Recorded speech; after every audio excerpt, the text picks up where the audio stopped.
வணக்கம் நண்பர்களே. லைன்ஸ் மீடியாவுக்கு நீங்கள் அளித்து வரும் ஆதரவுக்கு மிக்க நன்றி. தொடர்ந்து எங்களுடன் இணைந்திருங்கள்.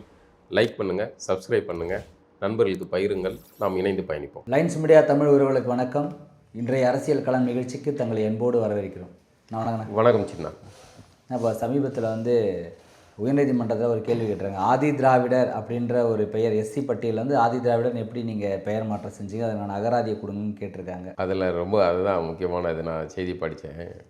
அந்த அகராதியே கொடுங்க, எதுலேருந்து இந்த வார்த்தையை எடுத்தீங்க அப்படிங்கிற வார்த்தை எனக்கு ரொம்ப பிடிச்சி. நம்மளுடைய செக்ஷன்களில் ஒவ்வொரு செக்ஷனாக பிரித்து வச்சுருக்காங்க. ஓசி, பிசி, எம்பிசி, எஸ்சி, எஸ்டி, அதுக்கப்புறம் எஸ்சிஏ அப்படின்னு பல செக்ஷன் பிரிச்சுருக்காங்க.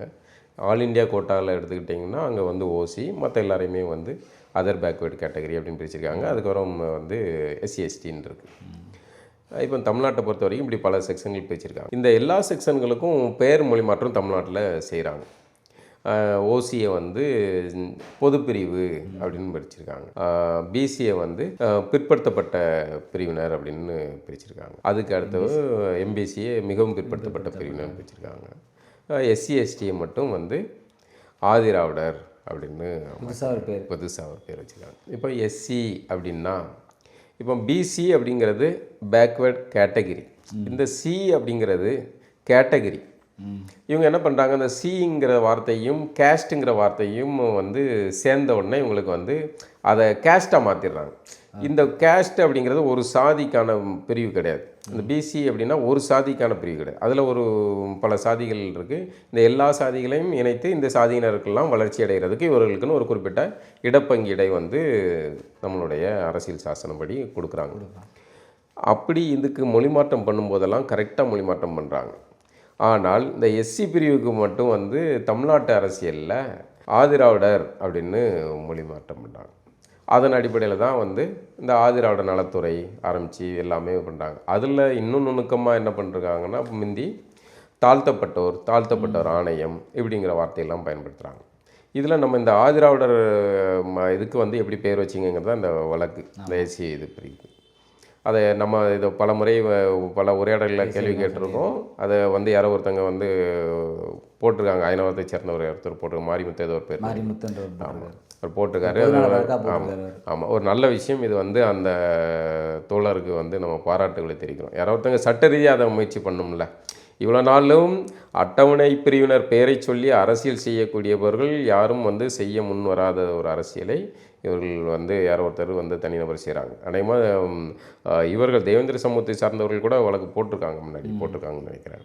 இந்த இதில் இதுக்கு ஏன் இந்த பேர் வச்சிங்க அப்படின்னு நீதிமன்றம் கேட்டு அந்த எந்த அகராதியிலேருந்து இந்த வார்த்தையை தேர்வு பண்ணீங்க அப்படிங்கிற கேள்வியெல்லாம் கேட்டிருக்காங்க. இதன் மூலமாகவே நமக்கு ஓரளவுக்கு புரிதல் வரும்.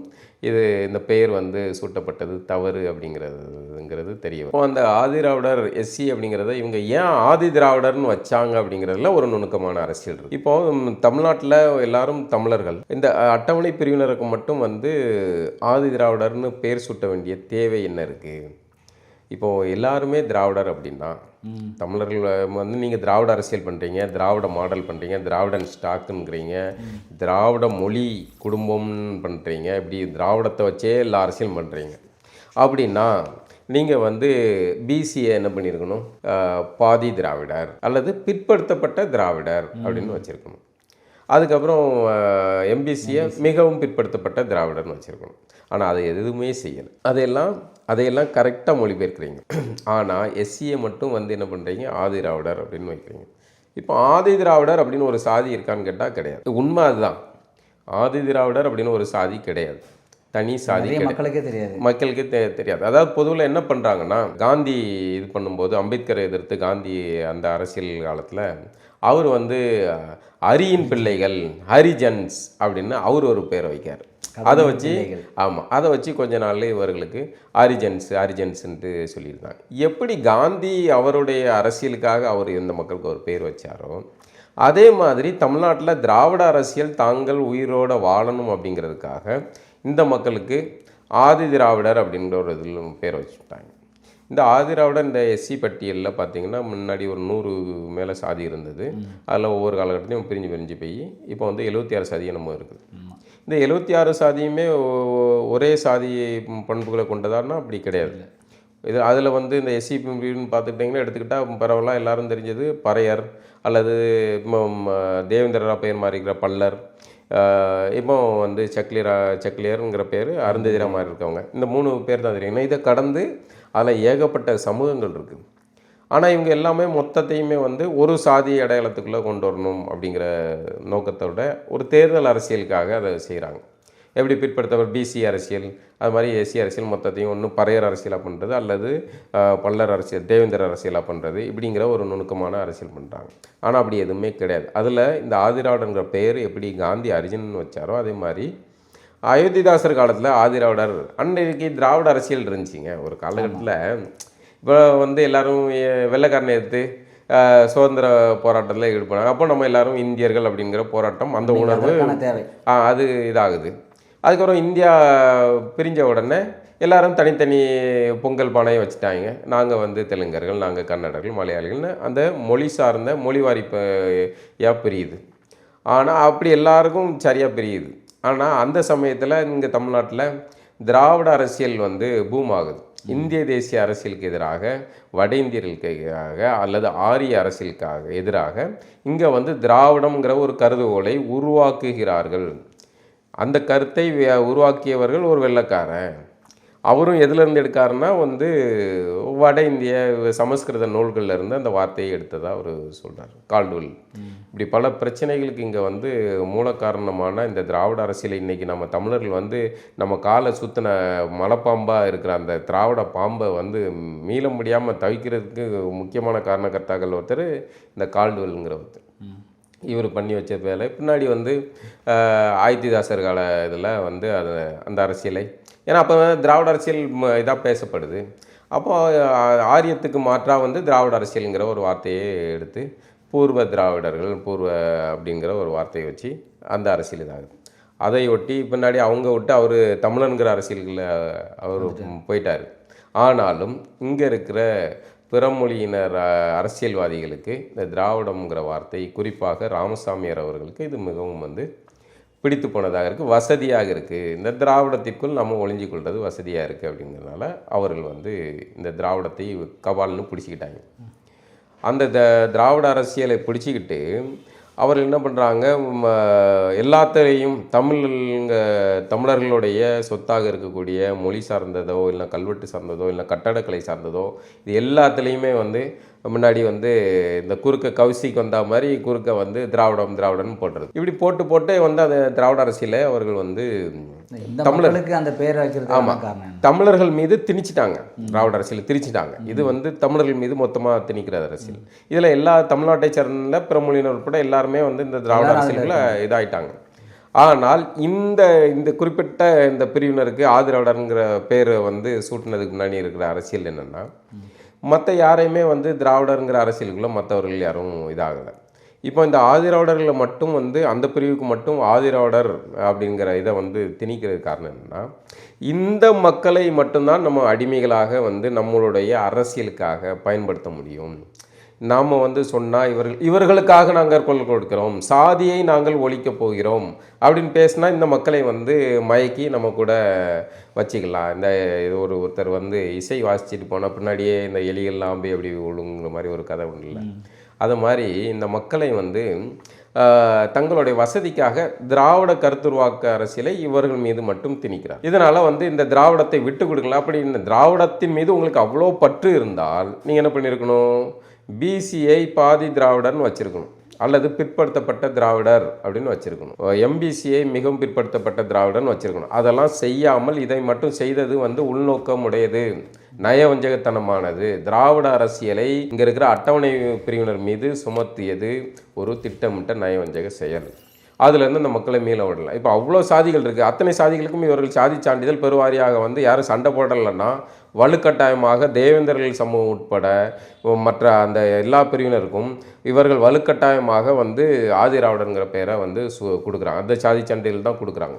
ஆனால் அவர்களுடைய சாதி பிரிவு வேறையாக இருக்கும். ஆனால் இவங்க சாதி சான்றிதழ் வலுக்கட்டாயமாக அரசு அந்த சாதியோட பேர் இல்லை அதில். ஆமாம், இவர் ஆதிராவிடர் உண்டு. ஏன்னா அப்போ அதுலேருந்து இவங்க வெளியே வர முடியாதுல்ல, இந்த வளையத்துக்குள்ளே இருந்தாகணும்ல. அதில் தனித்தனி சாதிகள் இருக்குது, வள்ளுவர்கள் இருக்காங்க உட்பட பல சாதிகள் இருக்காங்க. இவர்கள்லாம் இன்றைக்கு விருப்பப்படாத நிலையில் இருக்காங்க. எங்களை எஸ்சி பட்டியலேருந்து வெளியேற்றணும் அப்படின்னு தேவேந்திர சமூகம் கோரிக்கை வைக்கிற மாதிரி அட்டவணை பிரிவில் இருக்கிற திணிக்க அட்டவணை பிரிவில் அவர்கள் விருப்பத்துக்கு மாறாக அல்லது அவர்களிடம் கேட்காமல் சேர்க்கப்பட்ட பல சாதிகள் இருக்குது அதில். அதனால தான் அன்றைய காலத்தில் ஏதோ ஒரு நமக்கு கவர்மெண்ட் சலுகை கிடைக்கி அப்படிங்கிறனால விபரீதம் தெரியாமல் இதில் வந்து சேர்க்கணுங்கிறதுக்காக போராடி அல்லது கேட்டு சேர்ந்தவங்களும் இருப்பாங்க. அவங்கெல்லாம் இன்றைய யதார்த்த சூழலில் எஸ்சி பட்டியல் நமக்கு வந்து சிக்கலை உண்டு பண்ணுது அப்படிங்கிறனால தேவேந்திர சமூகம் மாதிரி அவர்களும் வந்து வெளியே போகிறதுக்கு துடிச்சிக்கிட்டு இருக்காங்க. சலுகைக்காக போனாங்கன்னு சொல்கிறீங்க. சலுகைக்காக அந்த காலத்தில் உங்களுக்கு நீங்கள் சாதாரணமாக அதை அப்படி சொல்லாங்க. ஒரு கவர்மெண்ட்லேருந்து இன்றைக்கே வந்து 1000 ரூபா கொடுக்காங்க பெண்களுக்கு அப்படின்னா நம்ம வீட்டில் எல்லா வசதிகள் இருந்தாலுமே கூட வந்து நான் கவர்மெண்ட் கொடுக்க நம்ம எதுக்கு விடணும் அப்படின்னு எழுதி போட தானே செய்கிறோம். அது இயல்பு தான். கவர்மெண்ட்டு காசு நம்ம ஏன் விடணும், யாரோ ஒருத்தங்க தனியாக வேற கொடுக்கான் அப்படிங்கிறது தானே. இப்போ 100 நாள் வேலை திட்டம் இருக்குது. சும்மா போகிறாங்க, போயிட்டு ஒரு 2 மணி நேரம் வேலை பார்த்து அதில் பண்ணிட்டு வராங்க. அதில் எல்லா சாதியினரும் தான் போகிறாங்க, எல்லா சாதி வீட்டு பெண்களும் போகிறாங்க. அப்படி பண்ணுறதுனா ஒரு அரசு இது இந்த மணலை வேற, அதை வந்து இந்த சாதியினர் தான் அப்படின்னு இல்லை. அன்றைய சூழலில் வந்து இந்த மாதிரியான நமக்கு இவர்களுக்கு கோட்டா சிஸ்டம் இருந்தால், இந்த மாதிரியான இந்த பிரிவில் சேர்ந்தால் இந்த வேலை வாய்ப்பில் கொஞ்சம் முன்னுரிமை கிடைக்கும்பான்னா எல்லாரும் வந்து அந்த பின்னுலைகளை பற்றி யோசிக்காமல் சேரத்தான் செஞ்சுருப்பாங்க. அதில் வந்து விழிப்புணர்வு இருந்தவர்கள் வந்து இல்லைப்பா எங்களுக்கு வந்து எஸ்சிபிஐடி வேண்டாம், எங்களை பிசியில் சேருங்கன்னு சரி எஸ்கேப் ஆகிருப்பாங்க. இன்றைக்கி அன்றைய சூழலில் விவரம் இல்லாமல் அரசியல் பார்வை இது இல்லாமல் அன்றைக்கி சேர்ந்துக்கிட்டவங்கெல்லாம் வந்து பல சமூகங்கள் இருக்குது இன்றைக்கி எஸ்சி பிரிவில். அவர்கள்லாம் வந்து பிரிஞ்சு போகணும், இதிலேருந்து வெளியே போகணும் அப்படின்னு இதிலே நம்மளுடைய உரையாடலே பல பேர் பின்னூட்டங்கள் போடுவாங்க பாருங்கள். எங்களை வந்து எஸ்சி பட்டியலேருந்து வெளியேற்றுங்க அப்படின்னு பல பேர் பின்னூட்டம் போடுவாங்க. இந்த மாதிரியான உரையாடலில் பார்த்துருக்கேன். அவங்க ஒவ்வொரு சாதியினும் பறையர் உட்பட வள்ளுவரில் ஆரம்பித்து தேவேந்தரில் ஆரம்பித்து சாம்பூரில் ஆரம்பித்து பலரும் வந்து இந்த இதிலேருந்து தங்களை வந்து வெளியேற்றணும் அப்படிங்கிற கோரிக்கையை வைக்கிற இதெல்லாம் இருக்குது. அப்படி இந்த மக்களுக்கு மட்டும் வச்சது வந்து ஒரு சதி திட்டம். திராவிட அரசியல், அந்த திராவிட ஒட்டுண்ணி வந்து உயிர் வாழ்வதற்கு இந்த மக்கள் வந்து தேவைப்படுகிறார்கள். இதுதான் இதில் இருக்கிற மிக முக்கியம். பயன்படுத்தி தான் திராவிடம் உயிர் வாழ்கிறது. இப்போ திராவிடர், ஆதி திராவிடர்னு ஒரு வார்த்தை இல்லை சார். அப்படின்னா திராவிடத்துக்கான மூலம் என்ன? திராவிடம் யார்? ஆதியே இல்லை, திராவிடமே ஒரு டுபாக்கூர்.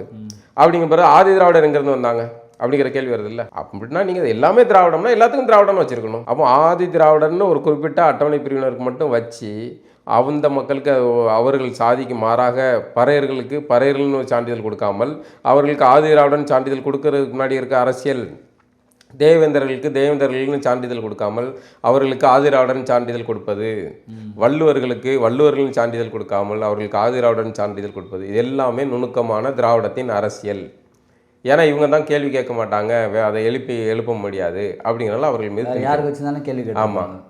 இப்போ பிசியில் இருக்க சாதிகளுக்கு கொடுக்க சொல்லுங்களேன், பிற்படுத்த திராவிடர் அப்படின்னு கொடுக்க சொல்லுங்களேன். செஞ்சிருமா திமுக அரசு? செஞ்சிட முடியுமா? விட்டுருவாங்களா? இப்போ சமூக நீதி விடுதிகள்னு வச்சாங்கல்ல, மற்ற எல்லா இதுகளும் ஓட்டினாங்க. சில சாதிகளுக்கு ஓட்ட முடியலாங்க, பிரச்சனை ஆச்சு இல்லை, அப்போ அமைதியாக இருக்கீங்கள்ல. இதை மாதிரி தான். அப்போது இந்த மக்கள் வந்து கேள்வி கேட்கறதுக்கான விழிப்புணர்வு இல்லாதனால அவர்கள் வச்சாங்க. இன்னொன்று, இந்த மக்களை வச்சு தேர்தல் அரசியலில் பயன்படக்கூடிய சில சாதி தலைவர்கள் இருக்காங்கள்ல, அவர்களுக்கு இந்த சமூக மக்கள் ஒரே சாதி பேரில் ஆர்கனைஸ்ட் ஆகிறது அவர்களுக்கு வசதியாக இருந்தது. அதனால தான் அவர்கள் வந்து தங்களுடைய உரையிலெல்லாம் என்ன சொல்கிறதுன்னா, இவர்கள் இந்த மதம் மாறுறதை வந்து பிரிஞ்சு போயிடுறாங்க, அதில் எங்கள் வாக்கு வங்கி எண்ணிக்கை குறைஞ்சி போகுது அப்படின்னு.